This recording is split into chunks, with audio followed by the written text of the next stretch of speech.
Abu Dhabi India social and cultural centre സംഘടിപ്പിക്കുന്ന 13ാമത് UAE India ഫെസ്റ്റിന് ജനുവരി 24-ന് തുടക്കമാകും. Mega സമ്മാന പദ്ധതികളും വൈവിധ്യമാർന്ന കലാവിരുന്നുകളുമാണ് 3 ദിനങ്ങളിലായി നടക്കുന്ന ഫെസ്റ്റിൽ ഒരുക്കുക. ഇന്ത്യൻ സ്ഥാനപതി സഞ്ജയ് സുധീർ ഫെസ്റ്റ് ഉദ്ഘാടനം ചെയ്യും.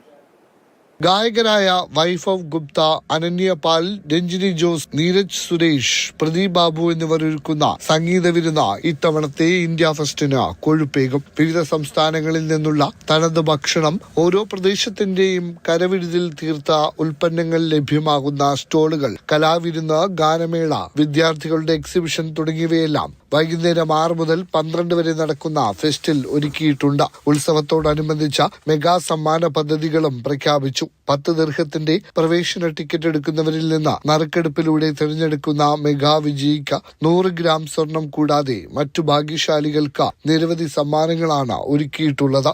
മെയിൻ അട്രാക്ഷൻ എന്ന് പറയുന്നത് Indian Idol 14 season winner Vaibhav Gupta and Ananya പാൽ.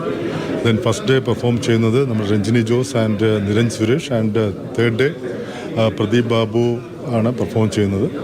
ഇപ്രാവശ്യം നമ്മൾ സ്റ്റുഡൻസിന് കുറച്ച് കാര്യമായിട്ട് ആക്ടിവിറ്റീസ് പ്ലാൻ ചെയ്യുന്നുണ്ട്. സന്ദർശകർക്കായി വിശാലമായ പാർക്കിംഗ് സൗകര്യവും ഒരുക്കിയിട്ടുണ്ട്. ഫെസ്റ്റിവൽ അങ്കണത്തിൽ വൈവിധ്യമാർന്ന 50-ലധികം വാണിജ്യ സ്റ്റോളുകളും ഭക്ഷണ സ്റ്റോളുകളും ഇത്തവണ ഉണ്ടായിരിക്കും. India social centre president Jayaram Rai, general secretary Rajesh Sreedharan, treasurer Dinesh Poduval, vice പ്രസിഡന്റും ഇന്ത്യ ഫെസ്റ്റ് ജനറൽ കൺവീനറുമായ KM Sujith, entertainment secretary Arun Andrew Varghese, Amaljith ഐമേനോൻ, ഡോക്ടർ തേജാരാമ, റഫീഖ് കൈനയിൽ എന്നിവർ വാർത്താ സമ്മേളനത്തിൽ പങ്കെടുത്തു. Mathrubhumi news, Abu Dhabi.